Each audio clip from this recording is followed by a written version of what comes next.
Well, hello and welcome to another episode of Undercooled. Today, we are really lucky to have a special guest that I ran into at lunch here at the TMS meeting. Isn't it great? You can go to a TMS meeting and run into all these people. Fateful slice of pizza. I'm going to let Tim introduce our special guest.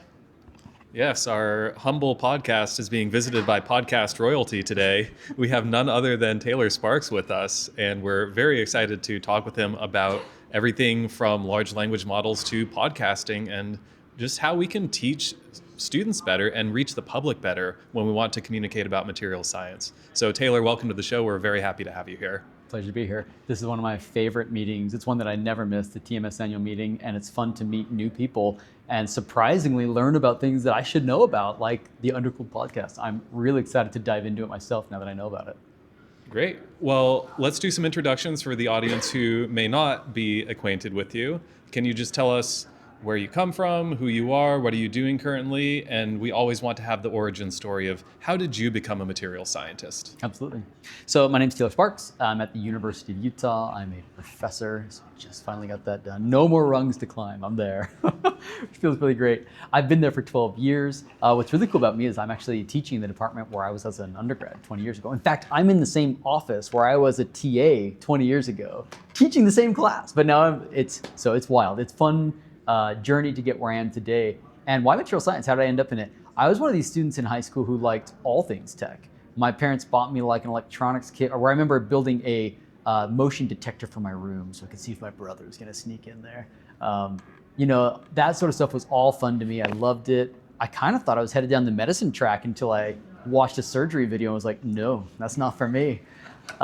So I do a year before I'm LDS. I'm a member of the Church of Jesus Christ Latter-day Saints, and in our church, the young men go on mission. So I went down to Argentina for 2 years after high school. But in the year before doing that, I went and got all my generals done at a university. I went to Westminster College, which is like a rich kid school, but I'm not a rich kid. And so being there, I just felt super out of place. And I knew coming back from my mission after 2 years, I was going to switch probably to the University of Utah because it just made sense, cost effective, and it's a good school. But I had no idea what major I was going to do. And I had essentially done all my gen ed, so I didn't have any more time to kill. It was time to pick a major. And so I did what probably most students do, sat down with every advisor I could find, and they tell me why mechanical engineering is so great, why chem is where you ought to be, why ECE is so cool. And then I see one on the list that's material science, and it was the last one I met with. And I remember talking to the advisor, and she's like, geez, you kind of like everything, because I did. I liked physics, I liked chemistry, I like it all. And she's like, well, then you're a material scientist. And I was like, well, what even is that? She's like, it's the confluence of physics and mech-e, and you do circuit design, like all these things, they all rely on materials. And you can work on all those areas while not being stuck in one area. It was like music to my ears. I was like, I instantly knew that this was the right fit for me, at least enough for me to take the Intro to Materials course, which I took, absolutely fell in love. The concept of structure, property, processing just snapped for me, and I've never looked back. So you went right from being an undergraduate to going to graduate school? Yeah, great question. I was working actually at a company called Ceramatech. It's a ceramics company in Salt Lake City. It was a spinoff of the university 30 years prior. They basically did like fuel cell and related technologies in ceramics. I was working there because I was married. Weird thing about students in Utah is a lot of us are married when we're going to as undergrads. And so I was just trying to pay the bills, honestly. And it was nice that I was doing that using content that I was learning in classes. It felt like a good reinforcement way. But when I was there, I was working on what's called an SBIR grant, which is basically small amounts of money on a very short time frame to get something commercialized. It's the government incentivizing inventions. And we were working on this type of installation where my advisor, my boss at work, basically told me to add a little bit of bentonite clay, a little bit to our stuff. And it wildly improved the properties of this particular application. And I remember telling him like, whoa, like, how did you know that a little bit of clay would change it so much? And he's like, I didn't, and I don't care, and we just got to get out the door. I was just like, that was so unsatisfying for me. I remember thinking like, God, he doesn't know, he doesn't care. Like, we just want to like make a product. I was excited about the product, but I was griping about this to a guy named Raymond Cutler, who's become my lifelong mentor, a phenomenal ceramic scientist. And I tell him how frustrated I was, like, oh, Taylor, you need to go to grad school. And at the time, I'd never even entertained the notion. I didn't know if I was even competitive. I had good grades, but I didn't have any papers published because I was at a company. Nothing gets published there. Nothing did. So he was the one who told me, you ought to go. You're as good as anybody. You could go anywhere. So I did. I applied to all the top 10 schools and lucked out. Ended up getting in. Yeah, I think he was surprised. I think he told me to, not really thinking I'd get in. And I got in, and he's like, "What, you just got in?" And I told him, "Well, who should I work with?" He's like, "You just get a pick." So he helped me pick my advisor. It's just been, I owe him a lot. He was a great mentor for me. So you went to Utah for graduate school for No, PhD? I went to UC Santa Barbara, which at Santa the time Barbara. was #2 school for material science. So who did you work for? I worked for a guy named David Clark, Yeah. microscopist, TEM guy. Yeah. Very famous for things like intergranular phases between grains. There's this glassy layer. Anyways, that was his sort of claim to fame. And I was working with him as an experimentalist on what are called thermal barrier coatings. Your audience may know these. About the thickness of your fingernail, but they've got like a 300 degrees Celsius, reduction in the heat so that you can take these nickel superalloys to even crazier temperatures. They are critical, and I worked on them. I was interested in thermal conductivity. How do you make materials that have even lower thermal conductivity so they push that temperature ever higher? And I spent my whole PhD doing that, and a little bit of work on oxide thermoelectrics. He actually switched schools on me halfway through. He went to Harvard. Yeah, Right. They poached his wife is really what happened. He came along as the +1. I came along as his +1. My wife came along. It was this whole chain of events. And to be honest, I loved Santa Barbara, and Harvard I also learned to love, but it was very different. Oh, so you went with him to Harvard? I was one of the few of the group. Most of them stay in Santa Barbara. If you've been, it's a heaven on earth sort of place. And so understandably, many students opted to stay there. He was my guy I wanted to work with. He's the reason I, fell in love with ceramics, to a far greater degree once I got to grad school. He was a good advisor. He was hard. He had high expectations, but he crafted me into a better scientist. So when he was leaving, I just had, the only way I could do it was to go with him. And I don't regret it, although it was a very different culture at Harvard than UCSB.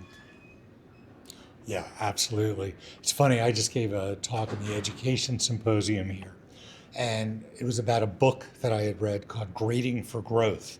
Okay. And it's a radical, it's one of these alternative grading schemes.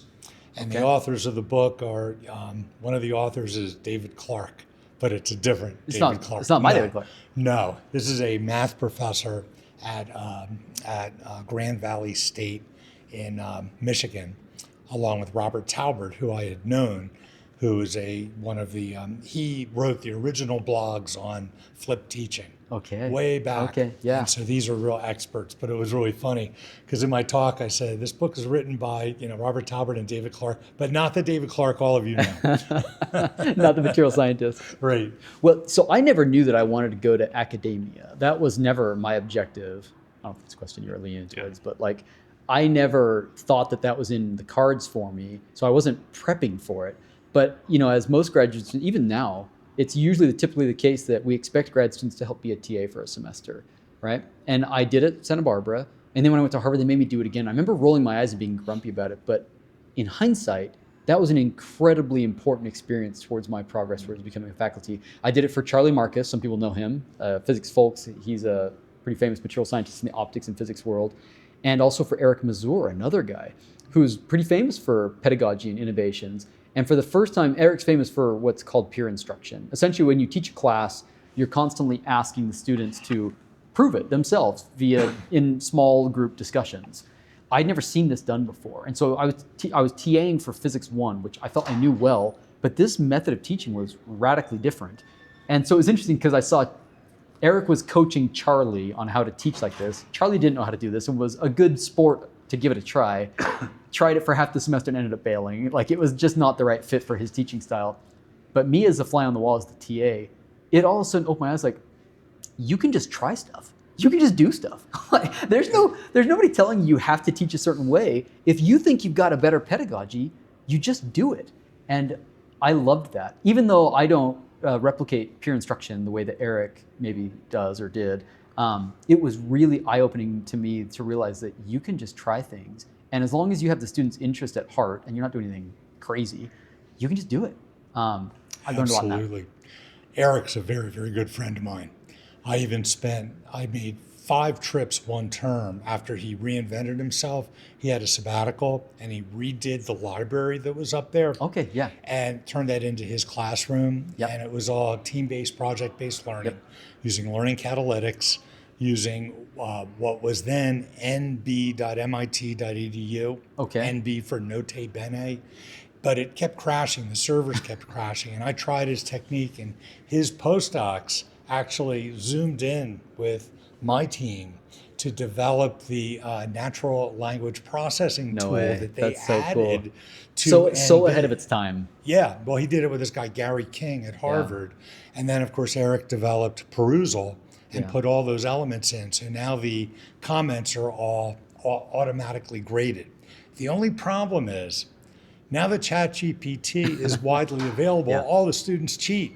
That's right. And so it's been very challenging. But Eric's a Yet very another good round friend. of reinvention. And I do ultra-fast laser interaction with materials. So just like research-wise, Eric. you also know him. But I saw Eric give his talk about peer instruction in 1996.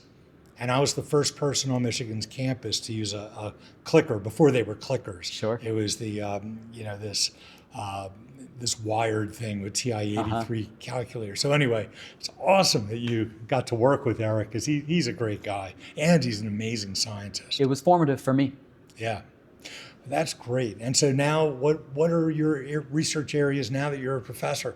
So I told you that my background was an experimental ceramics guy. Now I don't do that anymore. I still work in ceramics. I think they're interesting. And we do some experiments. But what I've made a name for myself is in a completely different field. I'll back up a minute. When I left David's group at Harvard, I went to Santa Barbara again for a postdoc. I worked with a guy named Ram Seshadri, who's phenomenal. And he had me working on magnetoelectrics, right? So more experimental work. And we were publishing on some thermoelectrics, magnetoelectrics at the time, and we had followed what I thought was the game that everybody played in that field is it can't be an insulator, it can't be a metal, in between is where it's at. That's where we find the best performance. And there was a family of pyrochlores, where as you go across the rare earth series, it switches metal insulator transition. So we thought maybe in the middle, we're gonna get a hit. And we didn't. We had bad materials. And trying to understand what made them bad, I was curious because thermoelectrics are complicated in that you care about both electrical and thermal transport and other factors. So we decided, let's just plot our properties and then plot other known materials and get a feel for why we did so badly. Well, that was interesting. Next thing you know, I've got my clathrates and my zinthals, my sclerudites, and my oxides, and it was just so interesting to get this bird's eye view of the field that we kept on adding more. Next thing you know, we had by hand, with like some undergrad help, scraped like hundreds of papers data, and I built this website. I remember thinking like, this is the most intense review article I've ever written. Like this is so above and beyond what most people do. And we published it. It made the cover of Chemistry Materials. I was super excited about it. There was no machine learning or even real data science there. It was just data visualization. It was a review paper that had a unique way of visualizing stuff. This gets published, and a company that had just been formed that year, Citrine Informatics, now has become an important, machine learning company in material science, really the original. They reached out to us, they saw the paper, and they're like, hey, what do you do with your data? And I remember thinking, I literally said like, what do you want the data for? I couldn't conceive what they wanted the raw data for. I was like, I built you guys a website. It's all this stuff. He's like, no, give us the data and we will teach you how to do machine learning. And I, at the time, was like, machine what? I really didn't know what that was. I had taken one coding class in my life. It was in high school, like C++. Same. This was like, it felt like a total waste of my time, but I was like, whatever, I can help them out, let's do it. And at the same time, I'd just gotten a job offer at the University of Utah. When I came out to the University of Utah for my interview, like most faculty, you pitch your low risk, medium risk, and high risk. My stuff that I was sure I was going to work on was more thermal barrier coatings, probably some thermoelectrics. And then I pitched as my high risk. I was like, maybe there's something to this materials plus data thing. And everyone in my department rolled their eyes and said, there's not even material science, don't do that. And fast forward 12 years, that's where the vast majority of my funding has come from. That's where my most exciting developments have taken place. That's really where we are now world leaders, is in this materials informatics space, leveraging machine learning and data science tools for all the same tasks that material scientists have tried to do for millennia, but we are using a new tool set that feels like easy mode. It feels like cheating, how effective it is compared to the old tried and true methods of materials development. So that is my area broadly. We still do some experiments, but we have a lot of cool data science tools that we both use existing as well as developing new methodologies. Very cool. Thinking about the students in the audience for a minute, if a student is interested in going into this area, in learning more about materials informatics, what should they do to prepare? What kind of courses could they take, or Sure. How could a student get into this field if they think it's exciting? Well, First off, I'm going to point you to my YouTube series on it. I teach I'm not, no one's going to say that Sparks is a humble person, but I really do think that it is like the definitive materials informatics course that you can find out there. I update it regularly. The notes are on GitHub. The entire playlist is on YouTube. I think it is your first place to go for learning about materials informatics. I start from the ground up explaining what you need to know. That said, nowadays, many departments have started to offer this. Maybe at your own school, you might have a materials informatics course. If you don't, I hope you'll check out our series. And if you want to keep learning, I would recommend that you actually take a bunch of CS courses, right? The whole point of going to grad school or college in general is to learn, not to be scared of something new and different. It's become much more approachable. Every university has realized how powerful artificial intelligence is in every field. And so they're offering courses that are approachable, even if you're not a computer scientist. So dive in, learn about it, like be curious. You might not end up going down that route, but to me, graduating in an engineering degree in the year 2025 without a basic functional understanding of machine learning and how you can use it for your discipline is just like malpractice. You should be learning how to do that. We should teach that instead of stats, instead of PDEs, instead of OChem. Like it's, in my view, more important than any of those things, even though it largely builds on them. Yeah, I think there's a lot of truth to what you say. It was interesting in your talk today. I was waiting for you to say citrine, but you didn't mention them. I mean, they were great. They showed us how to get in this field, but it's been 12 years. We've sort of left the nest of them helping us get started, and we are now autonomous, but they are still close friends. They've hired multiple of my former students, actually. 3 of my former students have worked or are working for them. We've collaborated on grants. They joke that they call us Fockers, friends of citrine. And I consider myself a Focker. I have a citrine shirt I often wear to conferences. So I love them. Bryce is a dear friend of mine. These are great people. Yeah. As you know, a lot of materials programs have trouble attracting undergrads to their program. And most of the difficulty has been the rise of AI and machine learning and all of that.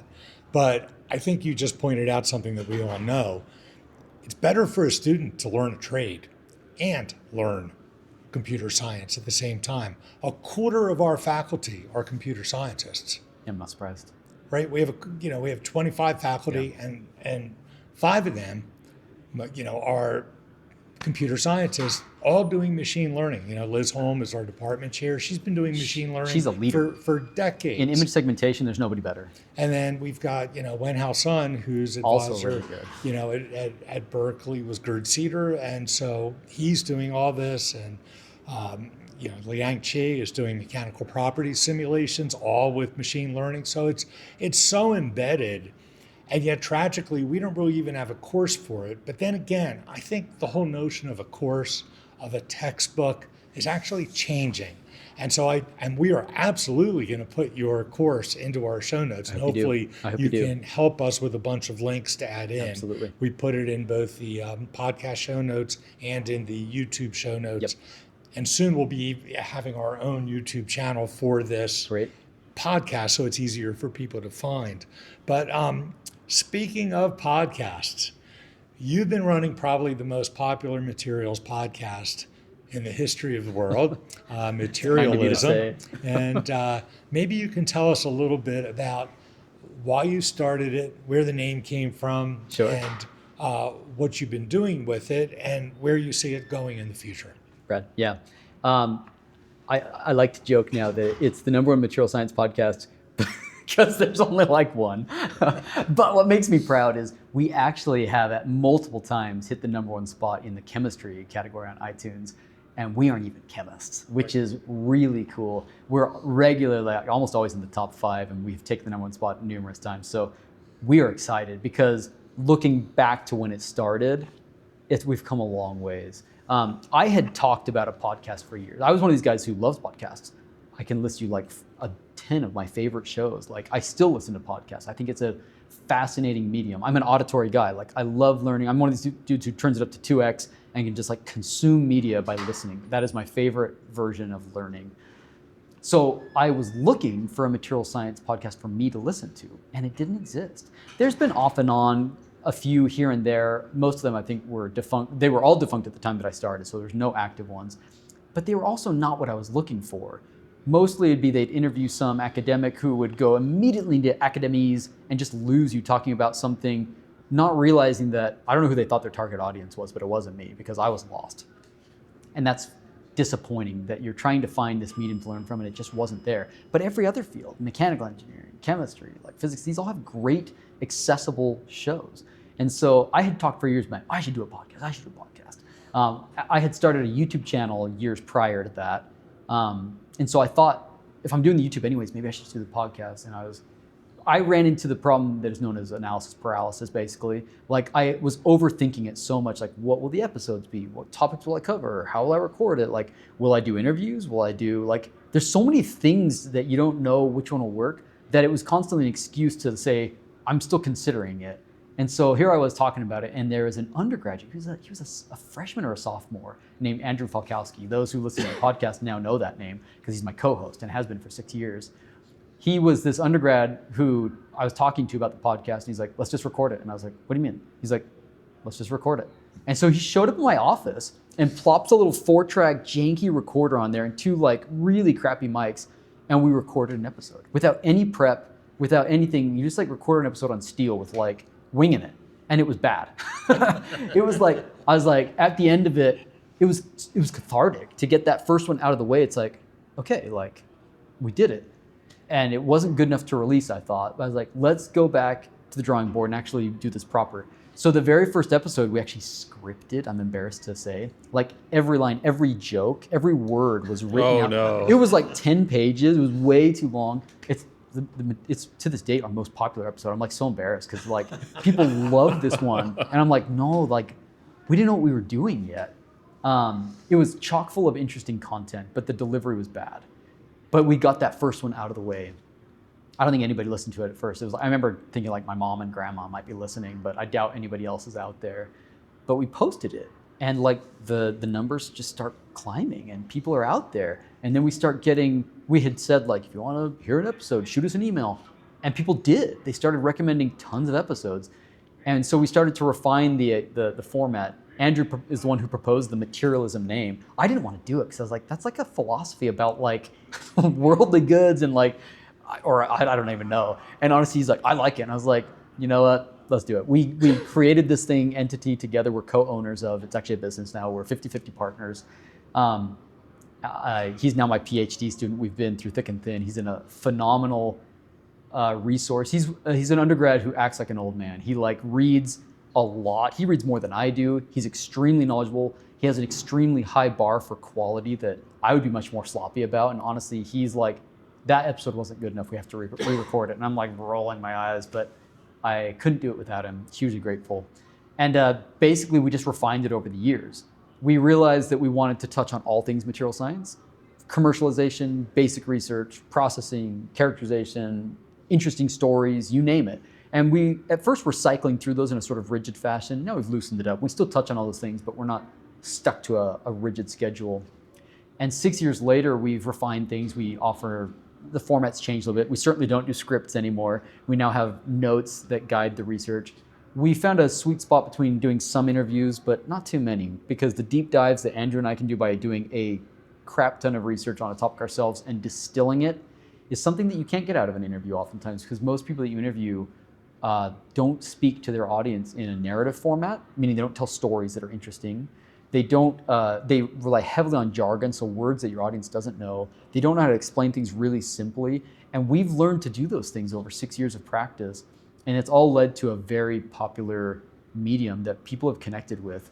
At a conference like this at the TMS, I've had probably 36 random people come up to me like, you're the guy. You're the materialism guy. And it's like, I'm just delighted. I joke with my wife and family that I'm like a niche, like micro celebrity. I've got a brother who's like an actual celebrity. I've got a brother who's like an actual celebrity, and I am a super niche version of that, which they give me a hard time for. But I love it because, again, I'm connecting with students. As an example, I give a lot of talks at universities. I'll go to universities to present a seminar, and the typical is that you'll meet with students for lunch before the seminar. It's very typical. I've never had a case where I go and somebody hasn't watched one of my YouTube videos, listened to the podcast, who says like, hey, I consume some of the media you create, and it's helping me know my major better. So it's been a really great reinforcement loop to have me have motivation to keep on cranking out episodes because it's a lot of work. That's really something as a creator that is so important, is when someone can come tell you, hey, this thing that you made, it made a difference to me. Because it's so hard to just shout out into the vacuum and hope that it made a difference to someone. Yeah, I mean, it's one thing to see the stats climbing and you're like, someone's listening, someone likes it. But it's another when they come and you put a face to a name, it made it really valuable. So we've been talking about the podcast, but my YouTube channel is probably an even bigger impact globally. The numbers are 10x, probably more. And I remember the day when I got a comment on one of my videos on some technique. And this guy, it was a kid in India, and he's like, imagine me, a poor kid in India without access to go to the university, can learn material science and engineering from a world leader for free. And I was just like, holy cow, like there's something to this. I got started on that, honestly, because I had a bunch of students on the ski team. University of Utah, 17-time national champions in the ski team. We know who we are. They do a great job. But I, for some reason, had a couple students in my class on the ski team, and they're gone for like the month of February, and it's a university excused absence. And I was like, come on, like, how am I supposed to? And they're like, you have to, it's required. So I was like, what do you want me to do? Like, I'm teaching ceramics at the time, and they're like, well, could you just like screen cap it? And I was like, ugh. I didn't know what I was doing. I had never really done YouTube before. So I grabbed one of these little lapel, I didn't even have a lapel mic. I was just like, I hit record on my laptop, and I was like wandering around the room so the audio like comes and goes. It was so bad that I needed to post it, and I didn't know how to post it on Canvas. So I figured I'd just put it on YouTube, and I was this like one click away from doing unlisted. But at the last minute, this is back in 2016, I was like, yeah, what the heck, I'll just post it. Thinking nobody's gonna watch it anyway. So I had 0 subscribers right back then. And so I posted it, and to my surprise, people like are watching it. It's not my students, because it's like growing and growing and growing. And people were saying like, hey, where's the rest of the videos in this series? Because I'd only recorded like a month out of the whole semester. Yeah. And it inspired me to be like, dude, there's an audience for this. And I had no idea. Yeah. So I started getting serious about it. I slowly leveled up my game. I started getting lapel mics. During COVID is really when I made a big improvement on that. I went from recording whole 50-minute lectures, which is what I teach in my class, breaking that into 5 to 10-minute videos on specific subjects, which is really what YouTube is. That's better, what you want for YouTube. And the quality, the demos, everything just got better, and the numbers have just taken off. We're at 40,000 plus subscribers now, over 5 million downloads, I think. It's wild how the way I see it is this. I grew up reading Callister's textbook. It's the reason I study material science. I read that and I was like, dude, this is it.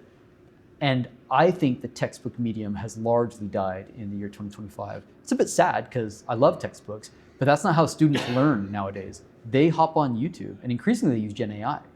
And so the way that they learn is changing, and I happen to be at the right place at the right time to create what I feel is the material science textbook of the future. It is my playlist. My intro to MSE Materials 101 has gone nuts. Elon Musk 5 years ago or so tweeted out, take Material Science 101, it'll change your life. And I had named my series that, and I saw the spike just go nuts as people discovered this and realized this discipline that they didn't even know existed, and how cool it is for tech nerds like our audience tends to be. So you have been doing your YouTube videos for a long time. You've been doing Materialism for a long time. Yeah. But Materialism between both of them? doesn't have any video content. Yeah. Why did you decide to just leave that, since you clearly know how to do the video as well, which is another whole skill set of learning how to edit video? So are you ever going to make For video Materialism, versions? we've done 1 or 2 episodes, like 2 maybe, where we did video. It's mostly an effort thing. In the early days, we were unpaid, right? Nobody sponsored our show in the early days. It was a lot of work, and adding video was like adding more work to what was already like a pro bono like side gig. We're big enough now that I think video would actually make sense. I do a lot of other videos still, right? So for example, I do a lot of educational video content. So I don't know, it's a conversation to have with my co-host again, because we cross-post to YouTube, but it's just a static image right now. Right. Having that be replaced with an image would be more editing for sure, but I think it would probably be worthwhile. Some people, when we do interviews, they prefer not to have video as well. I think that it's easier to have just a conversation and it's just their voice. Right. Personally, sometimes when you're listening, especially if you have 2 guests, which is, as I don't like to have more than 1 if I can help it, because 4 voices, it's hard to know who's speaking. Your brain That's right. it's a challenge. With video, really clears that up. Right. So it's something I would definitely consider. I have considered. It's likely in the future for us, but we haven't taken the plunge to do video yet. And of course, you have to have video to catch the expression on someone's face Absolutely. when they eat hot sauce. Yeah, so this is something I do, right? So I was inspired by Hot Ones. I do this material science hot takes. I ask a bunch of material science questions while eating these just stupid hot sauces. And it's so fun because I'll ask them like a question and they're just like, give me a minute. It's really great. The last guy was crying. I've actually interviewed 3 department chairs in a row and it's been really fun. So yeah, I think that it's probably the future of where we're headed. Well, speaking of the future, we've floated the word textbook more than once already. Yeah. And certainly there's so much utility for multimedia communication of any discipline, but certainly MSc in particular, that a static paper textbook just really is not as valuable in a lot of ways. And it still has its niche. There is certainly value in saying, here is a huge lump of all the information I'm ever going to need about a particular topic as a reference, but usually not as a teaching tool anymore. I agree. So where do we, as a community, where do we go in the future to not only communicate with our students better, but to educate the educators and to help us, the teachers, develop the skill sets that we need to move beyond the textbook and produce content that will be more valuable to our students? So, like I said, I love Bill's textbook. Bill Callister, William D. Callister, is easily the most popular material science textbook author. He's my neighbor. He lives just down the road By the from way, me. Bill corrected me last summer. His name's not Callister. It's Collister. Is it Callister? That's what he told me. I know. He told us all. It's Collister. Well, I'm sorry, Bill Callister. You were there when he said that, right? It's on the record now. Now I know. He's great. I've had lunches and I've chatted with him about this because I view like his book as this important thing, but you're raising an important point that like we still need resources like that where the full explicit details get laid out and is more easily searchable than video, although that's changing. We're building tools that make it easy to search through video and other formats. What I think is going to be the tool going forward is mixed media, right? Take materials informatics. We have released my entire course, which I'm teaching other teachers right now because it was the first course that came out on this. I release YouTube videos, which have the transcripts. I have my course notes, PDF slides or PowerPoints. I have Jupyter notebooks where we work through the actual examples. All of these things get released and they're all archived and they're all version controlled. And I'm updating those in real time. Try that with the textbook. You have to buy the 9th and the 10th and whatever edition. Mine, every time I teach the class, it's updated. So it's constantly up to date. I just heard a talk on microstructure featurization, that a technique I didn't know about, and I'm already thinking where I'm going to insert that into my microstructure featurization slides when I talk about, featurization tools. So I think that that's sort of the future. It's easy to share. In fact, we can co-collaborate, co-create these things. It's easy to add a GitHub repository, co-author. I've done that on a number of my courses. So I see it as a paradigm shift. The old model was slower, less, agile to make changes. It was good, but it was semi-static and it was hard to update it in real time. And I see the future as being much more dynamic, real-time feedback and changing these things. And of course, generative AI is scouring all of your sites. That's right. So you can just ask it to write a code for you. Yeah. And as long as you know how to vet it properly and how to test it, you don't even have to learn you have to learn how to read code. Yeah. And Not you have right to understand anymore. what you have to understand how to Even test if you it. don't know how to read it, you ask ChatGPT to explain it to you. That's right. Really. So I used to teach a Python coding course. It's funny. The guy who took no coding courses in my life was teaching Python. And in the past, pre-Gen AI models, I would spend 15 weeks teaching students how to do syntax.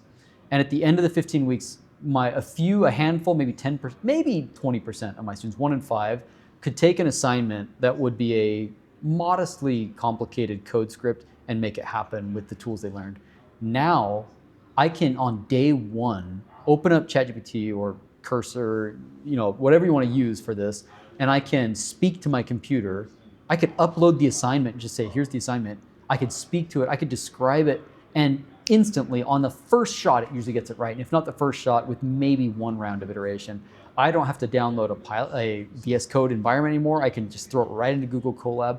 I mean, the game's changed. What used to take me 15 weeks to produce students who had the skill to do a thing, they can do it by just asking for it on day one, such that when I teach that course now, we can do 1,000 examples of building code together. In other words, they hit the industry like light years ahead of where they were before in the past. It's an absolute game changer for coding. Mm-hmm. And one of the skills that we're really discovering that we need to teach even more now than ever is the being critical of the information handed to you. Because, generative AI is usually mostly right about getting most better all the time. Factual topics and it's improving constantly, especially in the numerical but domain. But it will still make mistakes. Yeah, and it's fascinating how they've gotten better at numerical. It just runs a Python script in the background. But then for our students to have the self-awareness to say, I didn't understand this fully. How can I dig deeper? That's where I find myself really having to push them now, is to be critical of their own learning. And that's hard. One way I've tried to make that happen in my course, I teach this big intro to material science course. It's a lab course and a lecture course. During the labs, all my peers were like, oh my gosh, you're going to have students just submitting Gen AI lab reports. And I knew it was going to happen, but I was like, who cares? Like, I use Gen AI to write everything from my grant proposals to my papers to my emails, like you name it. I use it all the time. Why am I going to say the students can't do it? That's silly. So instead, what I did is I decided for 10 of the labs, right? I had 10 labs. For 3 of those, I required that they used Gen AI to write the lab report. And you know what I did? I didn't even look at the final report. That's not what they turned in. What they had to turn in was, what was their prompt? What was the output? How did they fact check it? What was their process for introducing citations? How did they revise it? They had to show, in other words, instead of seeing the sausage, I wanted to see how the sausage was made. That is what they turned in, with the expectation that you have to use Gen AI, because when you get to industry, they will expect you to use this tool. And I view it as my role as an educator, not to worry about this arms race between Gen AI to cheat and Gen AI to catch cheaters. And that's such a zero-sum approach and a waste of time. Instead, I said, this tool exists. It is so powerful. You have to learn to use it, and you have to learn to use it correctly. Part of that means policing it, being skeptical of it.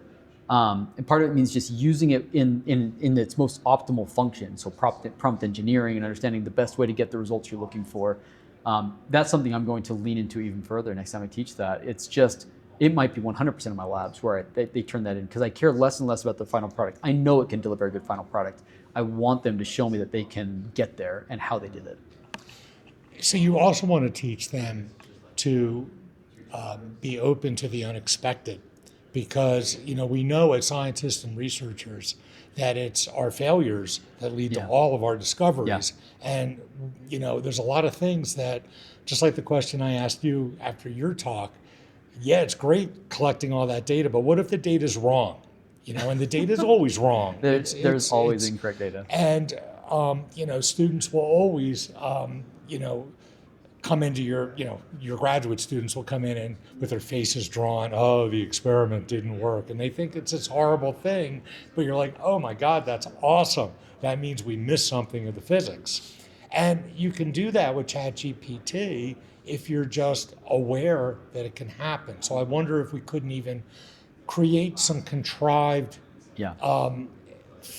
exercises that it's going to get wrong, that maybe you can help them discover something new. I haven't done that. That's a really good idea with the labs, intentionally give them poisoned data that would be completely unphysical, and then see if the Gen AI is capturing that, and then have it be a teachable moment.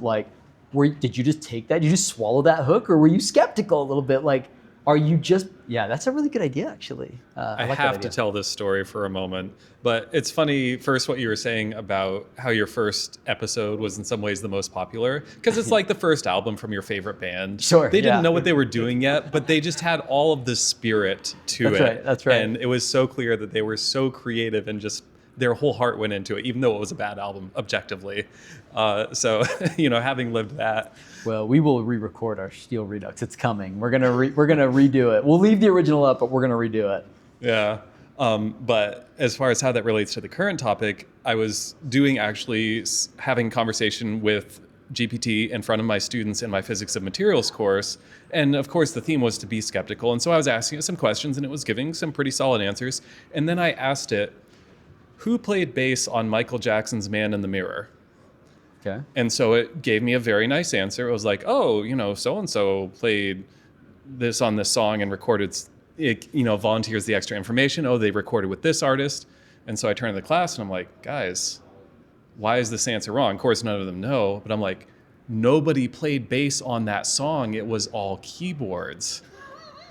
But the point of that story is that if you give it a logically fallacious prompt, it will usually still bite and try to give you the answer it thinks you want to get. And so I really feel that in the experimental space, this could be a very productive angle to go of let's give it poison data and see if we can find where it commits fallacies in that analysis. I just gave a talk here at TMS where I got a question about that. She essentially was asking, it was Rika Kobayashi, phenomenal scientist. She asked, what happens if you get the prompt wrong? If you don't ask the question the right way, in fact, you could adversarially try and ask a prompt that misleads it, and you can actually assess how well. What our tool was doing was extracting materials data from literature.